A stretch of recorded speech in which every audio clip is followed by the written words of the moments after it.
જ્યારે મોરબીની અંદર ટંકારાથી લઈને મોરબી સુધી જ્યારે રેલીનું આયોજન કરવામાં આવ્યું હતું, ટ્રેક્ટર રેલી યોજી હતી, ત્યારે પણ પંકજ રાણસરિયા અને મારી આખી ટીમ એમની સાથે હતા. શું કામ કે પાલભાઈ જે છે એ બિન રાજકીય લડત ખેડૂતના હિત માટેની લડત હતા. ખેડૂતના દીકરા તરીકે મારે એમને સાથ સહકારને સહયોગ આપવો એ પણ મારી એક જવાબદારીનો ભાગ બનતો હતો. પંકજ રાણસરિયા લડાઈની અંદર જે ઘણા સમયથી અમારી સાથે છે, મને પ્રોપર વેથી ઓળખે છે, મને સારી રીતના ઓળખે છે, તેમ છતાં પણ પાલભાઈ દ્વારા જે કહેવામાં આવ્યું તૈયાર ભાણે જે આવી જતા હોય છે, તો આ પાલભાઈની ક્યાંક ને ક્યાંક ખોટી વાત છે, વાહિયાત વાત છે. કારણ કે જ્યારે જેતપર ગામની અંદર જે સભાનું આયોજન કરેલું હતું, 15 તારીખની ટ્રેક્ટર રેલીને આમંત્રણ આપવા માટેની જે સભાનું આયોજન કરેલું હતું, ત્યારે જે પાલભાઈ ઉપસ્થિત રહેવાના હતા, તેથી પણ પંકજ રાણસરિયા સંબોધન કરેલું હતું અને શાબ્દિક સંબોધનથી અમે પાલભાઈને મેં પોતે આવકારેલા છે.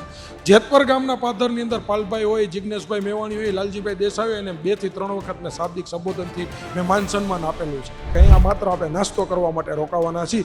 જો એ જગ્યા ઉપર નાસ્તો કરવા માટે માત્ર રોકાવાનું હોય તો ત્યાં કોંગ્રેસના ઝંડાઓ શું કામ, ત્યાં કોંગ્રેસના બેનરો શું કામ, ત્યાં સ્ટેજ બની જવાનું કારણ શું કામ, ત્યાં ખુરશીઓ પથરાઈ જવાનું કારણ શું કામ, ત્યાં માઇકને આખી સાઉન્ડ સિસ્ટમ ઊભી થઈ જવાનું કારણ શું કામ? એટલે કોંગ્રેસ દ્વારા એક આ પ્રી પ્લાનિંગ એજન્ડા હતો.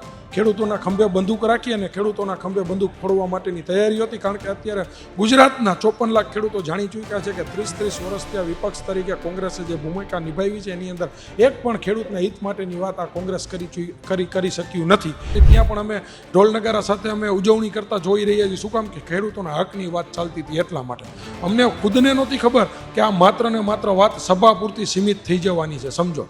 એટલા માટે થઈ ખેડૂતો સ્વયંભૂ ત્યાં આક્રોશિત થયા અને હું ત્યાંથી સભા સ્થળ ઉપર નીકળી ચૂકેલો હતો, છતાં પણ ખેડૂતોએ મને પરત બોલાવ્યો. મને એવું કહેવામાં આવ્યું કે અહીંયા સુધી પંકજભાઈ પાલભાઈ અમને રેઢા મૂકી દીધેલા છે, અહીંયાથી હવે તમે અમારી સાથે ચાલો, આપણે ગાંધીનગર તરફ પ્રયાણ કરવાનું છે.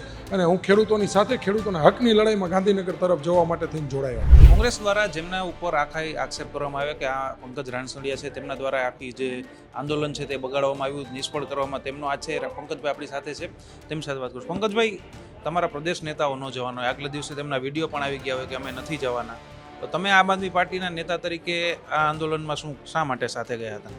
કારણ કે એની અંદર પાલભાઈ જ્યારે લડત લડવા માટે થઈને નીકળ્યા હતા, ત્યારે આજથી 4 મહિના પહેલાં એટલે ફેબ્રુઆરી મહિનાની અંદર જ્યારે મોરબીની અંદર ટંકારાથી લઈને મોરબી સુધી જ્યારે રેલીનું આયોજન કરવામાં આવ્યું હતું, ટ્રેક્ટર રેલી યોજી હતી, ત્યારે પણ પંકજ રાણસરિયા અને મારી આખી ટીમ એમની સાથે હતા. શું કામ કે પાલભાઈ જે છે એ બિન રાજકીય લડત ખેડૂતના હિત માટેની લડત હતા. ખેડૂતના દીકરા તરીકે મારે એમને સાથ સહકારને સહયોગ આપવો એ પણ મારી એક જવાબદારીનો ભાગ બનતો હતો. કારણ કે એની અંદર ખાતરનો ભાવ વધારો હોય, બિયારણની તકલીફો હોય, અથવા તો બીજા કોઈ પણ તકલીફો, પોલ, વીજળી પોલ જે થાંભલાઓ આવે છે, એમના જે પ્રશ્ન હોય, એમના માટે અવારનવાર જ્યારે લડાઈ લડવામાં અમે અમારી રીતના સાથ સહકારને સહયોગની અંદર હતા. વાઘપર પીલુડી ગામના જે ખેડૂતો છે, એમની અંદર જે થાંભલાઓ હોય છે, એમના પ્રશ્નની અંદર પણ હું અને મારી ટીમ સાથ સહકાર સહયોગમાં ભેગા હતા. ત્યારબાદ જે જેતપર ગામની અંદર જે આંદોલનની જે શરૂઆત થઈ, એમના જે પાયા નખાણા, ત્યારથી પાયાના પથ્થર તરીકે અમે જેતપર ગામના ખેડૂતો સાથે ખંભે ખંભો મિલાવીને શરૂઆતના સમયથી લઈને છેક સુધી મારી હાજરી હતી.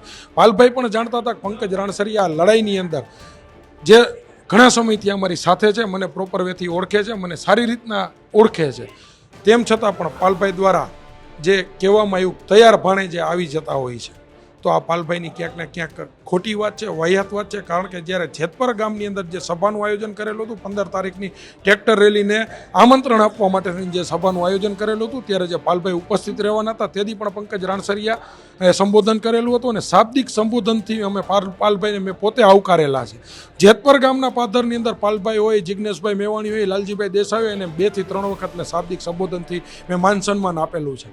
બરાબર છે. તેમ છતાં પણ જો એ આક્ષેપો કરતા હતા, એ આક્ષેપો પાયાવિહોણા હતા. કારણ કે જ્યાં સુધી પાલભાઈ જે લડાઈ લડતા હતા એ બિન રાજકીય અને ખેડૂતની લડાઈ હતી, એટલા માટે થઈ. અને હું કોઈ પણ પાર્ટીની અંદર જોડાયેલો હોય, તેમ છતાં પાલભાઈને સમર્થન એટલે આપતો હતો કે હું એક ખેડૂતનો દીકરો હતો. તો પછી ત્યાં સભાની એવી વાત થઈ, તમને એમ થયું કે હવે આ રાજકીય થતું રહી જોઈએ, એટલે તમે ખેડૂતોને ઉશ્કેરવાનું કામ કર્યું?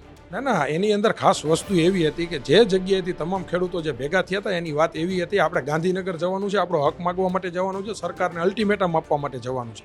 એટલે જે જગ્યાએ સભાએથી જે પણ ગામડાઓથી ખેડૂતોને બોલાવેલા હતા, એમને ગાંધીનગર લઈ જવા માટેની વાત કરીને બોલાવેલા હતા. જ્યારે 14 તારીખે મેં આની અંદર સ્પષ્ટ તમે જોઈ શકો છો, 14 તારીખે જ્યારે આમને સભા માટેની જે મંજૂરી માત્ર માગેલી હતી, ગાંધીનગર જવા માટે મંજૂરી કોંગ્રેસે માગેલી જ નથી.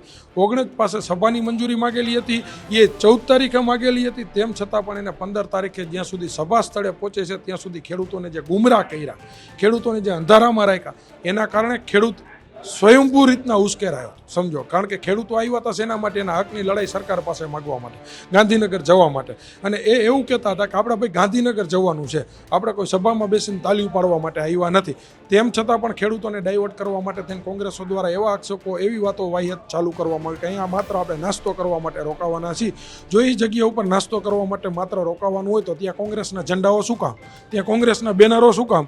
ત્યાં સ્ટેજ બની જવાનું કારણ શું કામ? ત્યાં ખુરશીઓ પથરાઈ જવાનું કારણ શું કામ? ત્યાં માઇકને આખી સાઉન્ડ સિસ્ટમ ઊભી થઈ જવાનું કારણ શું કામ? એટલે કોંગ્રેસ દ્વારા એક આ પ્રી પ્લાનિંગ એજન્ડા હતો. ખેડૂતોના ખંભે બંદૂક રાખી અને ખેડૂતોના ખંભે બંદૂક ફોડવા માટેની તૈયારી હતી. કારણ કે અત્યારે ગુજરાતના 54 લાખ ખેડૂતો જાણી ચૂક્યા છે કે 30 વર્ષ ત્યાં વિપક્ષ તરીકે કોંગ્રેસે જે ભૂમિકા નિભાવી છે એની અંદર એક પણ ખેડૂતના હિત માટેની વાત આ કોંગ્રેસ કરી શક્યું નથી. એના ભાગરૂપે જ્યારે કોંગ્રેસ પોતાના બેનર હેઠે જો ખેડૂતોને બોલાવવાના પ્રયાસો કરે તો કોઈ ગુજરાતનો ખેડૂત એમની ઉપર ભરોસો મૂકે એમ નથી. એટલા માટે એમને માત્ર શરૂઆતથી બિન રાજકીય આંદોલન કર્યું. ત્યારબાદ જ્યારે ખેડૂતો ત્યાં પહોંચી ચૂક્યા, ખબર પડી ગઈ કે હવે ખેડૂતો રેલીમાં જોડાઈ ચૂક્યા છે, અને એને તરત જ અગાઉથી 14 તારીખેથી શાંતિ જ અમને ખબર પડી ગઈ હતી કે આની અંદર કોંગ્રેસના અમુક નેતાઓ દ્વારા આંદોલનને રાજકીય સ્વરૂપ આપવાના પ્રયાસો થઈ ચૂક્યા છે. તેમ છતાં સભા સ્થળ મને પોતાને પણ નહોતી ખબર. હું પણ આ રેલીની અંદર ભાગમાં જોડાયેલો હતો. મારી ગાડી પણ ટ્રેક્ટરોની પાછળ હતી. શરૂઆત જ્યારે શાંતિપુરા સર્કલથી થઈ ત્યાં પણ અમે ઢોલ નગારા સાથે અમે ઉજવણી કરતા જોઈ રહ્યા છીએ. શું કામ? કે ખેડૂતોના હકની વાત ચાલતી હતી એટલા માટે. અમને ખુદને નહોતી ખબર કે આ માત્ર ને માત્ર વાત સભા પૂરતી સીમિત થઈ જવાની છે, સમજો. એટલા માટે થઈ ખેડૂતો સ્વયંભૂ ત્યાં આક્રોશિત થયા અને હું ત્યાંથી સભા સ્થળ ઉપર નીકળી ચૂકેલો હતો. છતાં પણ ખેડૂતોએ મને પરત બોલાવ્યો. મને એવું કહેવામાં આવ્યું કે અહીંયા સુધી પંકજભાઈ પાલભાઈ અમને રેઢા મૂકી દીધેલા છે, અહીંયાથી હવે તમે અમારી સાથે ચાલો, આપણે ગાંધીનગર તરફ પ્રયાણ કરવાનું છે. અને હું ખેડૂતોની સાથે ખેડૂતોના હકની લડાઈમાં ગાંધીનગર તરફ જવા માટે થઈને જોડાયો.